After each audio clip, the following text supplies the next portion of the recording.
Welcome to Celebrating Act 2. Celebrating Act 2 is the user manual for the second half of your life.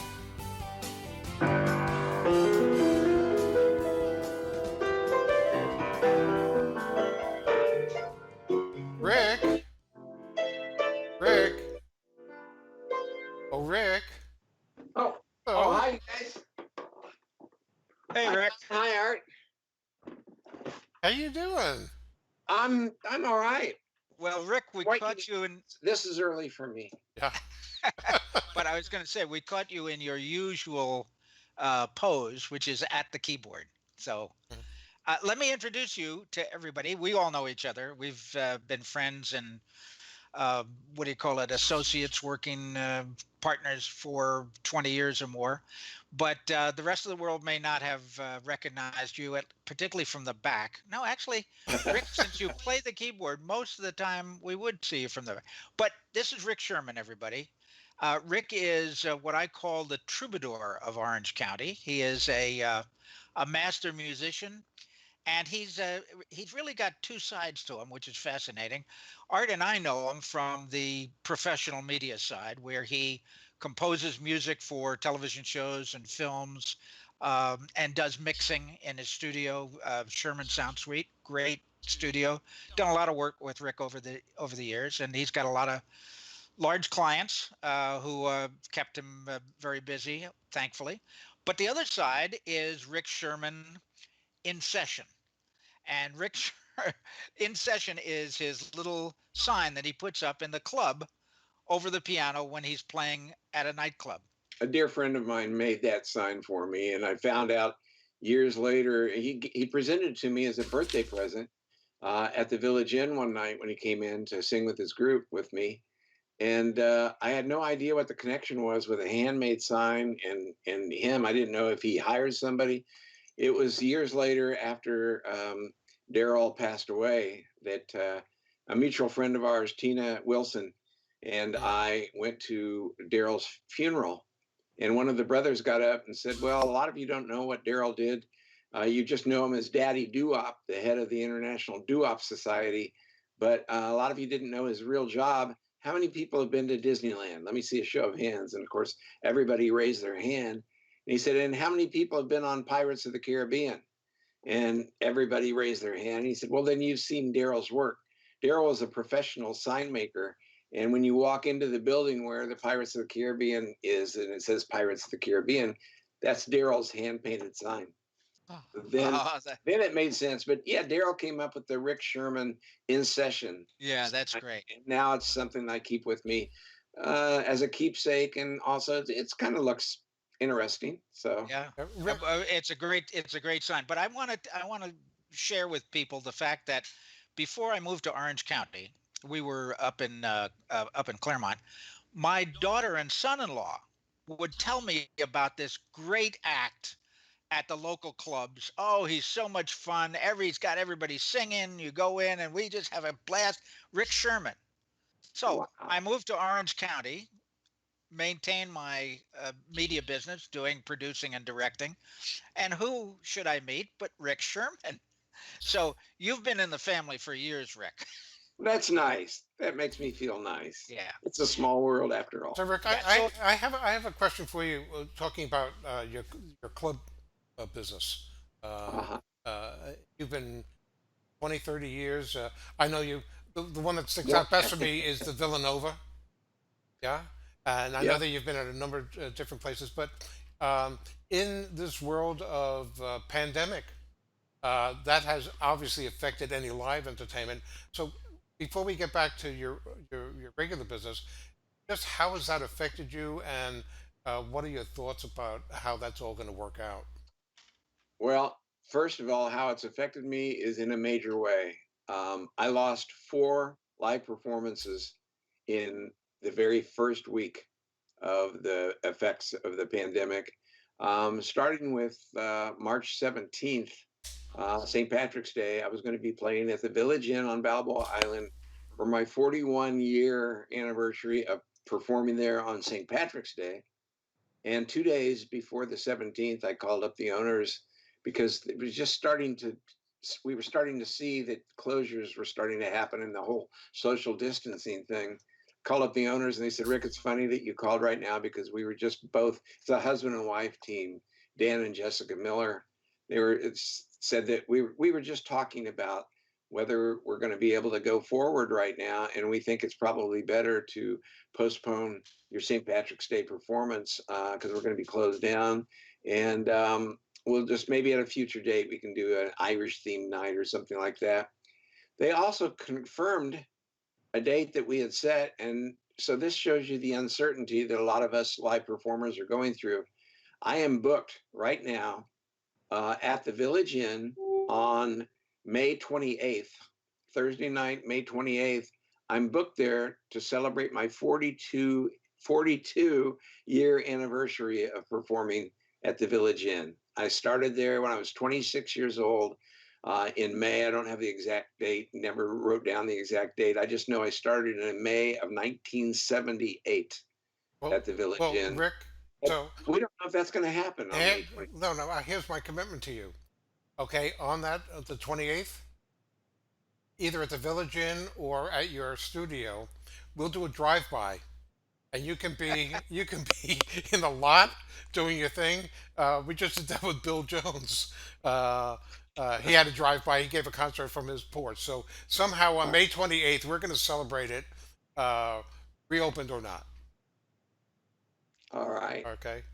Now, I'm just curious, my musician curiosity. If you did Bill Jones, who's a friend of mine, a great singer, he's a big band singer. Did he have backing tracks, or did he have a big band with him on his porch He had tracks. Yeah, tracks. tracks?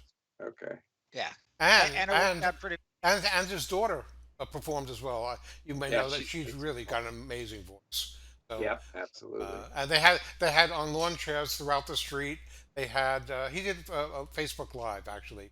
Uh, they had lawn chairs out on the street and people were there, and then they had hundreds of people who called in and watched it. So that may be so we can talk about that offline, but that may be another thing that you might consider. It's something I'll be talking to somebody about today, actually. Good. Good. So you're not doing public appearances, obviously. Have you heard anything about? Well, obviously you're booked for the 28th. Have you gotten any indication whether the Village Inn and other clubs that you play at might plan on being open now for May, June, or whenever? No, I haven't reached out to any of the club owners because I think they've got so much on their table right now. It's possible that thinking about the regularly scheduled entertainment is not, they're not ready to think about that yet. If they have been closed except for curbside pickup of food like the Village Inn and Vittorio's, also, I'm assuming that Vittorio's has been open for pickup. That's the Italian restaurant that I play at 2 nights a month on a regular basis. And so I haven't asked anybody, I haven't reached out to say, hey, what's the schedule looking like? As they start doing, which I think is supposed to be possibly next week, starting to lift some of the restrictions. Um, Governor Newsom's talking about it in a very structured way of lifting some of the restrictions. That's probably when I'll reach out and see. I do know, just to throw it out there as an example, I was scheduled to play the Balboa Island Art Walk uh, on May. Oh, I can't remember. It was a Sunday in May, I think the 17th. I don't have a calendar Yeah. in front of me. Uh, when this pandemic struck, they have shifted the Balboa Island Art Walk to September 27th. And I'm feeling, maybe I shouldn't yet, but I'm feeling pretty confident that September 27th for a live outdoor performance is probably a safe bet. So that's something I've got on the calendar that feel pretty secure I will be doing again for I think the 26th year in a row. So Rick, Yeah. one Yeah. That's question: and that's a great annual event. It's when you go live again, do you have a face mask that has musical notes on it, or says Sherman Sound, www.ricksherman.com? How are you going to perform in the public? You thinking about that yet? a face mask. I'm not quite sure of the question. Well, a protective mask so that Oh, I see. yeah. I see. No, I don't worry about a protective mask when I'm sitting removed from the audience. Okay. Nobody's. I've never done a performance where people are even within 6 feet of me. I'm usually either up on a stage or I'm at a performance area where I've got a good 10 feet from the nearest person from me. So So I don't. there's no mosh pit in front of you where you jump into the crowd afterwards and they carry you I, off. I don't do that anymore. I used to back in my college years and before. Okay. So So, Rick, I want to turn to your professional. I call it the professional. They're both professional, but your media business. Mm, We've been in your studio many times. We did an interview with you a couple of years ago there, and you do what we in the business call post-production audio. correct. You compose music, you mix music, you do soundtracks, you Record sweeten shows, record voiceovers, record yeah. voiceovers, and edit add them. all the sound Yep, design, sound effects, music yep, editing. Yeah, the whole final mix basically, yeah, and all the components involved in that final mix. yeah. Very behind the scenes stuff for people who are just consumers of video as opposed to producers of video. So, how has that business been? I know that a lot of people have not been able to shoot video. So I would assume that some of that has dropped off. Has it been a big change? Yes and no. It's a weird answer. In terms of videos, you're right. I haven't had anybody bring me a video project. There was a pending video project, a very large video project, one of the largest projects that I could have been involved with in the past 20 years, I would say. That's still pending because of the pandemic. So I'm looking forward to when that picks up again and we start to get involved in it. It's going to be a very involved project, film project. I don't want to give away what it is, except I can say it's a feature length documentary. Cool. Very much like the documentary I worked on, oh gosh, 20 years ago, that I got a Emmy nomination for. Voices of a Never Ending Dawn was a feature length documentary. This is going to be a similar feature length documentary about a whole different subject.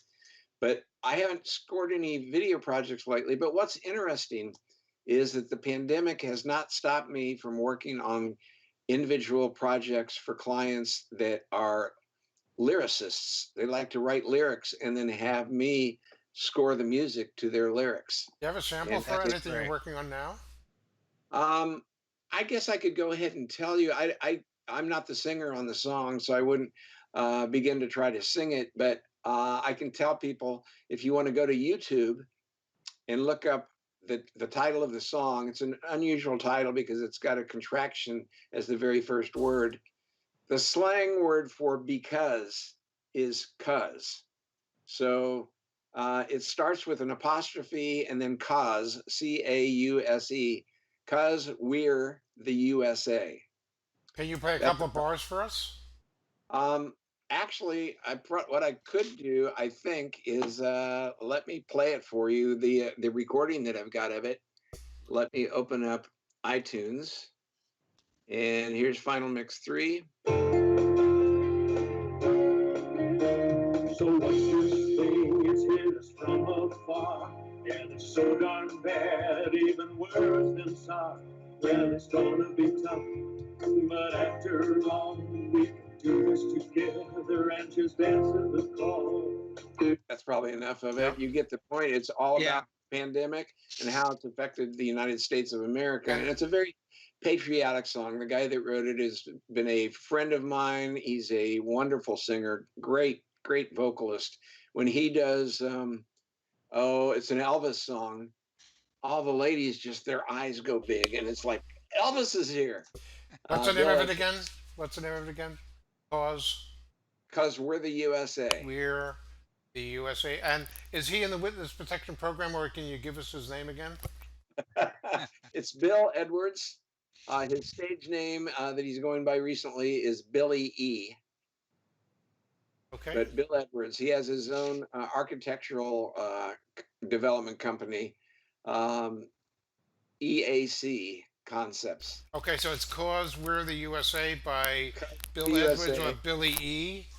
Billy E, and you'll if you look down on the credits that you physically open up when it says "Show More" underneath the video box, it'll say music composed by Billy E and Rick Sherman. I'm going to do better than that. I'm going to uh, put a link on this image when we send it out to the folks so they can pick it Okay. up right from there.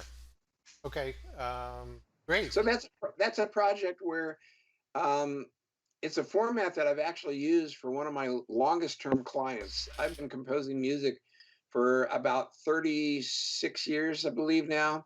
And one of my very first clients, when I was at my very first video production, post production facility up in Anaheim called Advanced Video Productions, a gentleman named Dan McKechnie uh, invited me to move my studio into his facility. And there was a client that was working at Disneyland, very, very wonderful, good friend of myself and my wife now, Jenny. We both love him to pieces.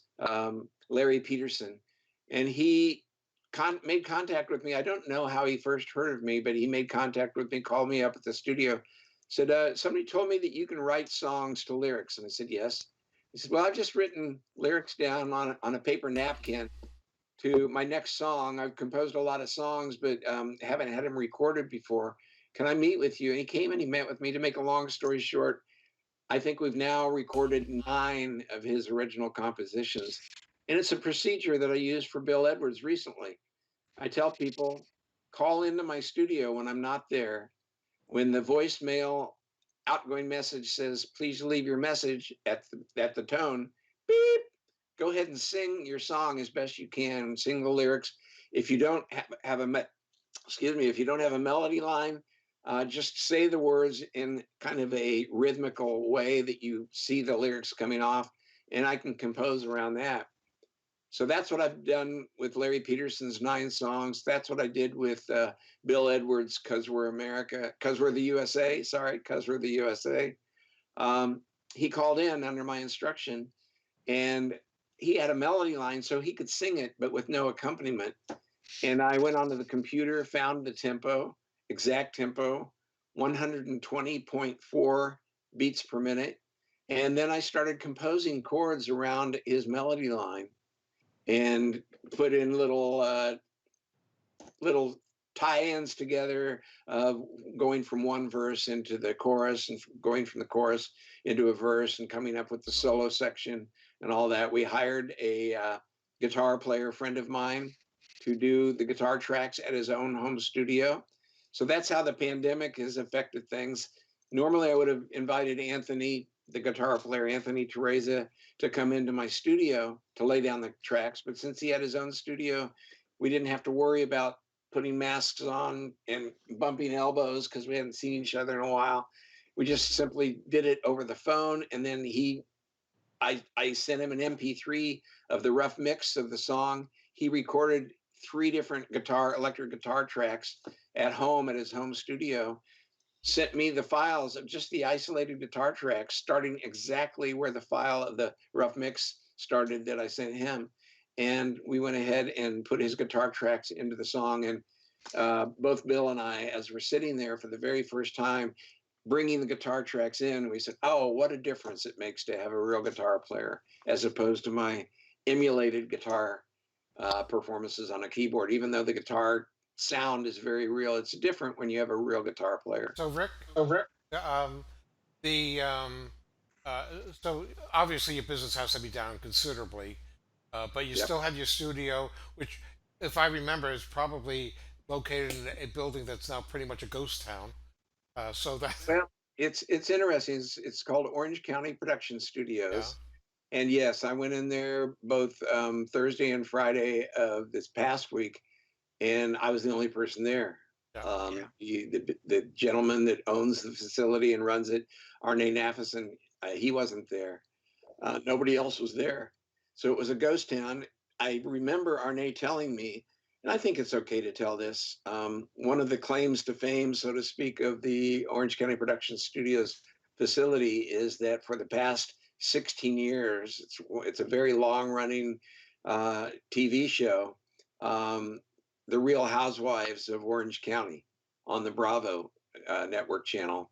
Um, I went in and there was half of a crew there, and they weren't active on the soundstage. And I thought, what's going on? And RNA said, well, we were supposed to have a shoot today with the Real Housewives of Orange County with two of the different housewives. And the crew showed up on time, and the housewives called in and said that they weren't going to make it due to the pandemic. Well, I have a question for you, Rick, about I'm not going to dwell too long on Penny Super, so your Real Housewife, but you have a Real House guest, don't you? Tell us about your house guest. A house guest. Well, Yes. I don't. Well, I'm yeah, not sure which one. well, okay. You only have one that I know of, and you're just so proud of her, and we've known about her for years. Yes. Okay. Tell us about Yeah. your daughter. To us, she's not a house guest. She's a returned. She's returned from college abroad, so to speak.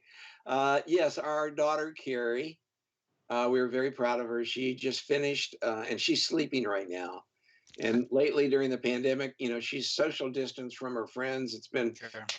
a real deprivation for her not to get together with her friends every night now that school's done with.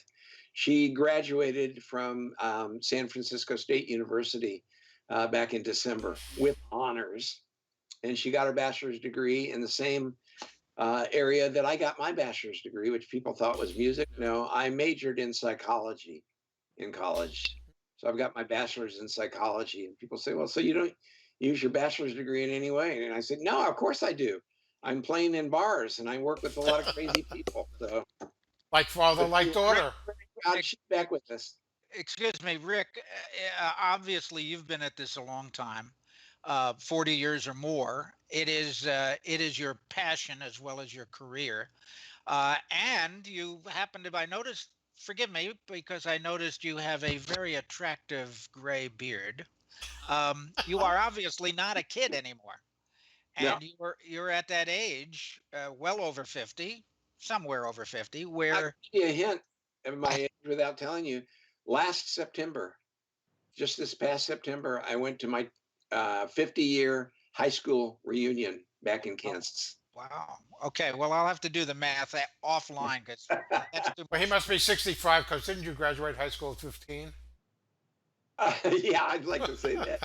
So I'd the like to say point that. is, Rick, that you are at an age where you really have to look at how long can you keep working, Yes. and am I ready to retire, and do I want to retire? My hunch is you'll never retire, but when you hit 50, you're probably 10, 15 years away from really getting serious about retirement. You hit 60, you get serious about retirement. You hit 70, you may not have a choice whether you're to retire or not. And I wondered as a baby boomer, what kind of plans do you have? What have you been dealing with regarding that? Well, several different things.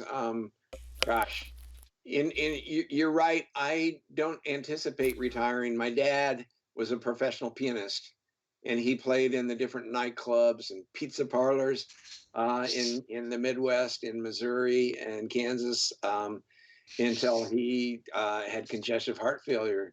So he never retired from his favorite job. He also used to work for Hallmark greeting cards in downtown Kansas City, but his passion was playing piano live at different night spots. I see myself continuing to do that indefinitely. One thing, without mentioning any names, one thing that I have seen cause retirement in older gentlemen like myself is um, if you hit a certain age where you can no longer remember the chords of a song that you've been playing for 60 years, um, or as a singer, if you can't remember the lyrics to a song anymore, that might be a signal. Hey, it's time to professionally give up performing. Maybe you'll play the piano at little family gatherings or something. But as far as professional piano playing or entertaining, if you reach a certain point where your age is interfering with a professional performance, luckily, I'm knocking on wood right now.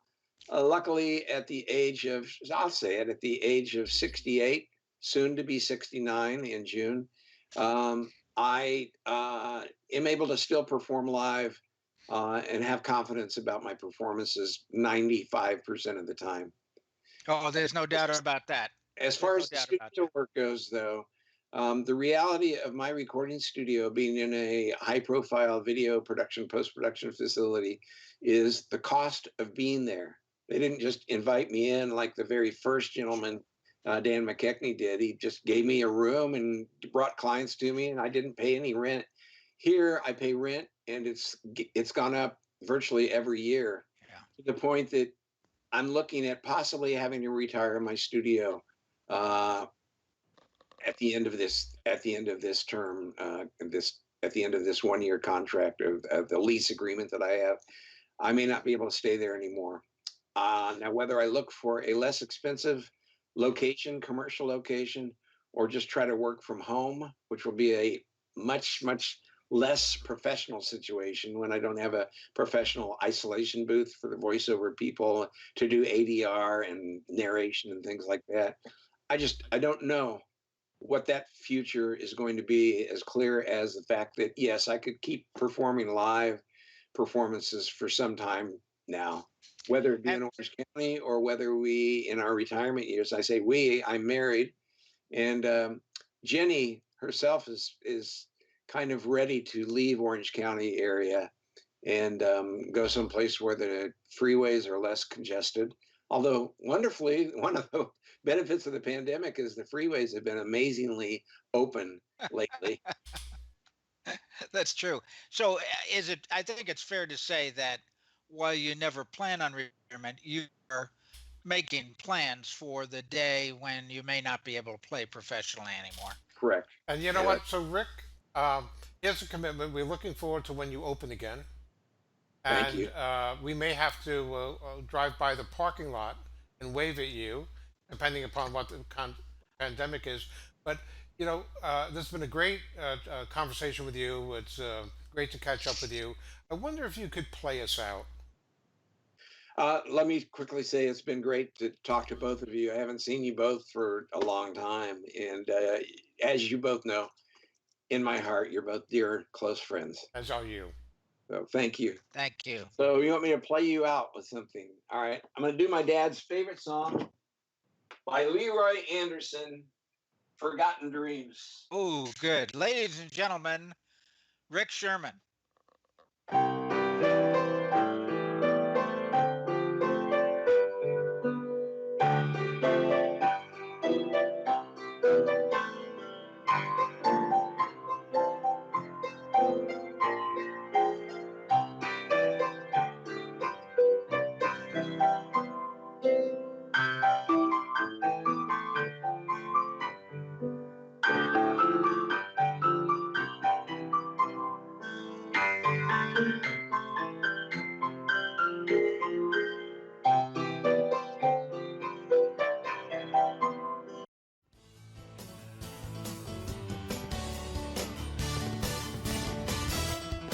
For more on Celebrating Act Two, visit our webpage, follow us on Facebook, subscribe to us on YouTube, and tell your friends. Celebrating Act Two is the user manual for the second half of your life.